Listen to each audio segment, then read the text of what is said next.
ছোট পর্দার জনপ্রিয় অভিনেত্রী কেয়া পায়েলকে ঘিরে ব্যক্তি জীবনের আলোচনা নতুন নয়।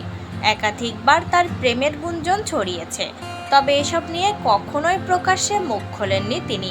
এবার মালদ্বীপে অবকাশ যাপনের একটি ভিডিওকে ঘিরে আবারও আলোচনার কেন্দ্রবিন্দুতে উঠে এসেছেন এই অভিনেত্রী। সামাজিক মাধ্যমে ছড়িয়ে পড়া ভিডিওতে দেখা যায় মালদ্বীপে এক যুবকের সঙ্গে সময় কাটাচ্ছেন কেয়া পায়েল। কখনো গল্প করছেন, আবার কখনো একটি রেস্তোরাঁয় নিজের হাতে ওই তরুণকে খাবার খাইয়ে দিচ্ছেন। ভিডিওটি প্রকাশের পর থেকেই ভক্তদের মধ্যে শুরু হয়েছে নানা জল্পনা। প্রশ্ন উঠেছে, কে এই তরুণ, তার সঙ্গে কেয়ার সম্পর্কই বা কী? অভিনেত্রীর ঘনিষ্ঠ একাধিক সূত্রের দাবি ওই তরুণের নাম প্রাচুর্য। দীর্ঘদিন ধরেই তাদের পরিচয় ও ঘনিষ্ঠতা রয়েছে, শুধু মালদ্বীপেই নয়, এর আগেও তাদের যুক্তরাজ্যে একসঙ্গে সময় কাটাতে দেখা গেছে বলেও জানিয়েছে সূত্রগুলো।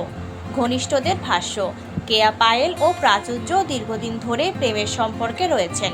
তাদের সম্পর্কের বিষয়টি দুই পরিবারও জানে এবং ইতিবাচকভাবে দেখছে। এমনকি ভবিষ্যতে বিয়ের পরিকল্পনাও রয়েছে বলে দাবি করছেন সংশ্লিষ্ট সূত্র। তবে এই বিষয়ে কেয়া পায়েল বা তার পরিবারের পক্ষ থেকে কোনো আনুষ্ঠানিক বক্তব্য দেওয়া হয়নি। ঘনিষ্ঠজনদের মতে উপযুক্ত সময়ে দুই পরিবার সম্পর্ক এবং ভবিষ্যৎ পরিকল্পনা নিয়ে আনুষ্ঠানিক ঘোষণা দেবে।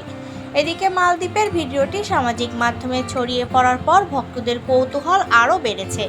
অনেকেই মনে করছেন দীর্ঘদিনের গুঞ্জনের পর হয়তো এবার নিজের সম্পর্ক প্রকাশ্যে আনার প্রস্তুতি নিচ্ছেন এই অভিনেত্রী।